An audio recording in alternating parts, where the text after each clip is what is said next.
Hi po mga fans. Nandito po kami sa Dover Academic Center for Excellence. May sasabi po kami sa inyo tungkol sa dalawa itong Rex na to at si... Hello po. Kilala niyo po ba si Rex? Ito po yung pinakamakulit na bata. Yan, madaldal yan eh. Bugo na siya, bugo. Pisti man eh, pisik, utok bata. Ay, di kani. Sige po, magbabalik na lang po tayo mamaya. Bye po. Hello po, magbabalik po ulit tayo. Nandito po ulit si Rex, ang pinakamakulit na bata sa buong Pilipinas. Bugo, bagod.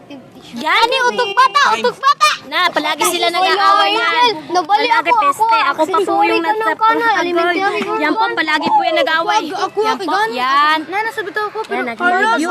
Yan. Ako ang kain kay. Nag-iisip po kung tama po ba yung answer nila. Yan, nag-aaway na po yung dalawa. Sabi niya, pigit-pigit daw. Ako